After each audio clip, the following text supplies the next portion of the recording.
আপনার পছন্দের ভালোবাসার মানুষটিকে মাত্র 1 মিনিটের মধ্যেই আপনার বশীকরণ করতে পারবেন, আপনার বাধ্য করতে পারবেন, আপনার প্রেমের পাগল বানাতে পারবেন। এজন্য প্রথমেই আপনি কিছু পরিমাণে আখের গুড় সংগ্রহ করবেন।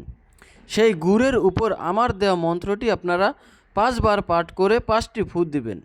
অর্থাৎ একবার পাঠ করবেন, একটা ফু দিবেন, আবার একবার পাঠ করবেন, আরেকটি ফু দিবেন। এভাবে আপনারা 5 বার পাঠ করে মোট 5টি ফু দিবেন। মন্ত্রটি হচ্ছে, আখের গুড় গুড়ের ফেনা, এই গুড় পরা অমুকে খেলে পাগল, না খেলে ছাগল, কার আজ্ঞা দোহাই কুটকুটির আজ্ঞা।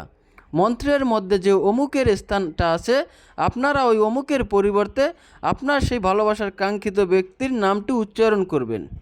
এরপরে আপনারা এই গুড় পরাটা আপনার সেই ভালোবাসার পছন্দের কাঙ্ক্ষিত ব্যক্তিকে যে কোনোভাবে হোক খাইয়ে দিবেন। দেখবেন মাত্র 1 মিনিটের মধ্যেই সে আপনার বশ হয়ে, আপনার প্রেমের পাগল হয়ে, আপনার বাধ্য হয়ে থাকবে।